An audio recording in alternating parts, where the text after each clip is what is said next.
जय भुवनेश्वरी माता की जय, जय अंबाभवानी माता की जय, जय कावेरी माता की जय।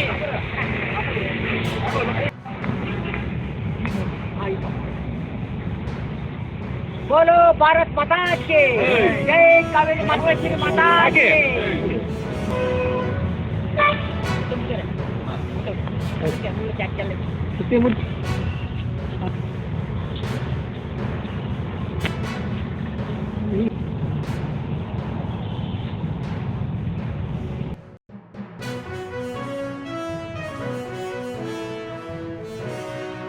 ಅಂತ ನನಗೆ ಲಿವರ್ ಕ್ಯಾನ್ಸರ್ ಆಗಿದೆ. ಅದನ್ನು ಆಪ್ರೇಷನ್ ಮಾಡಿ ಅದನ್ನು ಗುಣಪಡಿಸಬೇಕು ಅಂದರೆ 25 ಲಕ್ಷ ಹೇಳಿದ್ದಾರೆ. ಅದನ್ನು ಆಪ್ರೇಷನ್ ಮಾಡಿಸೋಕ್ಕೆ ಅಷ್ಟು ದುಡ್ಡು ಅಮೌಂಟು ಈಗ ನಿಮಗೋಸ್ಕರ ಮಂಡ್ಯ ರಕ್ಷಣಾ ವೇದಿಕೆಯವರು ಬಂದಿದ್ದಾರೆ, ಏನು ಅನಿಸ್ತದೆ ಅವ್ರ ಬಗ್ಗೆ? ಸಹಾಯ ಆಯ್ತದೆ, ಮನುಷ್ಯರು ನಿಮಗೆ ಸ್ವಲ್ಪ ಏನಾದರೂ ಹೆಲ್ಪ್ ಆಗೇ ಆಗ್ತದೆ. ಜನಗಳೆಲ್ಲ ಹೆಲ್ಪ್ ಮಾಡಿ ಅಂತೀರಾ? ನಿಮ್ಮ ಹೆಸರು? ಸಹನಾ ಅಂತ. ನಮ್ಮ ಮಂಡ್ಯ ರಕ್ಷಣಾ ವೇದಿಕೆ ಸಾರ್ವಜನಿಕರಿಗಲ್ಲ, ಇದು ನಮ್ಮ ಇಡೀ ಶ್ರೀರಂಗಪಟ್ಟಣ ತಾಲೂಕಿಗೆ ಒಂದು ನೋವು ಉಂಟು ಮಾಡುವಂಥ ಸಂಗತಿಯಾಗಿದೆ. ಇದನ್ನು ನಮ್ಮ ಮಂಡ್ಯ ರಕ್ಷಣಾ ವೇದಿಕೆ ಅರ್ಥಂತ ಇವತ್ತು ದಿನ ಮತ್ತು ಮಂಡ್ಯ ರಕ್ಷಣಾ ವೇದಿಕೆ ಸಾಧ್ಯವಾದಷ್ಟು ನಮ್ಮ ಸಂಘಟನೆಗಾರರು ಎಲ್ಲರೂ ಸೇರಿ ಸಹಾಯ ಮಾಡ್ತಾ ಇದ್ದೀವಿ.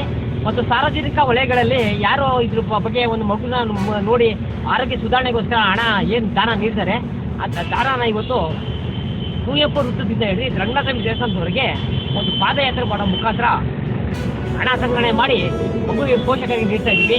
ಮತ್ತು ಇದರಲ್ಲಿ ಅಕೌಂಟ್ ನಂಬರ್ ಇದೆ ಮತ್ತು ಖಾತೆ ನಂಬರ್ ಇದೆ, ಸ್ಕ್ಯಾನರ್ ಇದೆ. ದಯವಿಟ್ಟು ನಮ್ಮ ಸಾರ್ವಜನಿಕರು ಶ್ರೀರಂಗಪಟ್ಟಣ ತಾಲೂಕು ಮತ್ತು ಮಂಡ್ಯ ಜಿಲ್ಲೆ ಕರ್ನಾಟಕಾದ್ಯಂತ ಜನಗಳು ಇದು ತಲುಪಿದವರು ತಮ್ಮ ಕೈಲಾದಂಥ ಸಹಾಯ ಮಾಡಿ ಈ ಮಗುನ ಪ್ರಾಣ ಉಳಿಸಿ ಆ ಪೋಷಕರಿಗೆ ಒಂದು ಶಾಂತಿ ನೆಮ್ಮದಿ ಕೊಡಬೇಕು ಅಂತ ಕೇಳ್ಕೊಳ್ತಾ ಇದ್ದೀವಿ. ಮತ್ತು ಸರ್ಕಾರದವರು ಸಹ ಈ ಕ್ಯಾನ್ಸರ್ ಏನು ಮಾರಣಾಂತಿಕ ಕಾಯಿಲೆ ಇದೆ, ನಮಗೆ ಏನು ಒಂದು ಕೊಡುಗೆಗಳು ಬಿಡ್ತಾರೆ, ಪಂಚ ಕೊಡುಗೆಗಳು, ಅದು ನಮಗೆ ಬೇಡ ಆಗಿದೆ. ನಮಗೆ ಆರೋಗ್ಯ ಸುಧಾರಣೆಗೆ ಮತ್ತು ವಿದ್ಯಾಭ್ಯಾಸಕ್ಕೆ ಸರ್ಕಾರದವರು ಒಂದು 10 ತಿಂಗಳ ಮಗುಗೆ ಕ್ಯಾನ್ಸರ್ ಆಗಿರೋದು ಬಹಳ ನೋವಿನ ಸಂಗತಿ. ಹಾಗಾಗಿ ಇದರ ಒಂದು ಔಷಧಿಯ ಖರ್ಚಿಗಾಗಿ 25 ಲಕ್ಷವನ್ನು ಬೇಡಿಕೆ ಇಟ್ಟಿದ್ದಾರೆ ಅಂತೇಳಿ ಗೊತ್ತಾಯಿತು. ಹಾಗೆ ಸಾರ್ವಜನಿಕರಿಂದ ಹಣವನ್ನು ಕಲೆಕ್ಟ್ ಮಾಡಿ ಆ ಮಗುಗೆ ಕೊಡಬೇಕು ಅಂತೇಳಿ ಮಂಡ್ಯ ರಕ್ಷಣಾ ವೇದಿಕೆ ಕೇಳ್ಕೊಂಡಾಗ ನಾವು ರೈತರ ಶಾಲೆಯ ವತಿಯಿಂದ ನಾವು ಕೂಡ ಒಂದು ಸಣ್ಣ ಸಹಾಯವನ್ನು ಈ ಮಗು ಕುಟುಂಬಕ್ಕೆ ಮಾಡೋಣ ಅಂತೇಳಿ ಮಾಡ್ತಾಯಿದ್ದೀವಿ.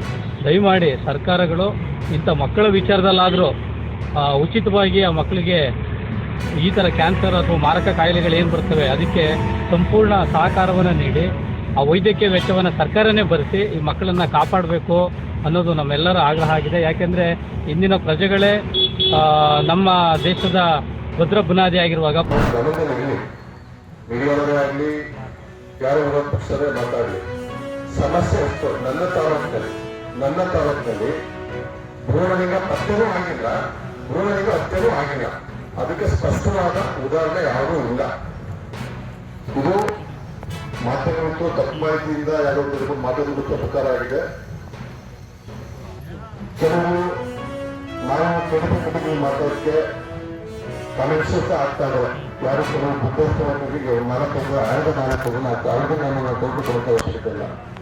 ವಿಶೇಷವಾಗಿ ಮಾಧ್ಯಮ ಮಿತ್ರರಿಗೆ ಭ್ರೂಣಲಿಂಗ ಹತ್ಯೆ ಬಗ್ಗೆ JDS ಶಾಸಕನ ಪರವಾಗಿ ಡಾಕ್ಟರ್ ಪರವಾಗಿ ಮಾತಾಡೋದು.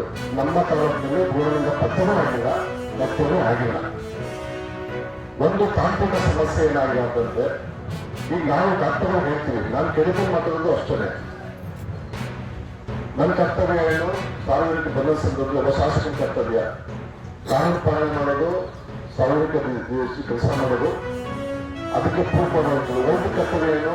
ಯಾರ ರೋಗಿಗಳು ಬಂದ ಸಂದರ್ಭದಲ್ಲಿ ಮೊದಲು ಅವ್ರಿಗೆ ಚಿಕಿತ್ಸೆ ನೀಡೋದು ಅಷ್ಟು ಕರ್ತವ್ಯ. ಒಂದು ಆಶೀರ್ವಾದ ಒಂದು ಎಕ್ಸಾಂಪಲ್, ನೀವು ಮಕ್ಕಳು ಪೊಲೀಸ್ ಕಂಪ್ಲೇಂಟ್ ಕೊಟ್ಬಿಟ್ಟು ಆರು ಹೋಗ್ತಾರೆ ಟ್ರೀಟ್ಮೆಂಟ್ ಹೋಗ್ತಾರ, ಹೊರಾಗ್ತಾರೆ ಮಕ್ಕಳು ಕೆಲಸ ಕೆಲ್ಸಬಿಟ್ಟು ಅಲರ್ಟ್ ನಿಂತಿರ್ತಾರ. ಮೊದಲು ನಾವು ಹಂಗಲ್ಲ, ನಾವು ಸಾರ್ವಜನಿಕ ಕೆಲಸ ಮಾಡ್ತಾರೆ ಹೇಳ್ತೀವಿ.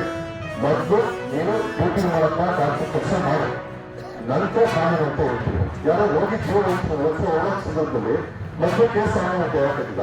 ಅದೇ ರೀತಿ ಬಂದು ಯಾರು ಗ್ರಾಮೀಣ ಪ್ರದೇಶದಿಂದ ಬಂದಂತ ಸಂದರ್ಭದಲ್ಲಿ ಅಪ್ರಾಪ್ತ ವಯಸ್ಕರು ಅವ್ರಿಗೆ ಖಾತ್ರಿಪಡಿಸ್ಕೊಳ್ಳೋಕ್ಕೆ ಕ್ಯಾನ್ಗೆ ರೆಫರ್ ಮಾಡಬಹುದು, ಖಾಸಗಿ ರೆಫರ್ ಮಾಡಬಹುದು.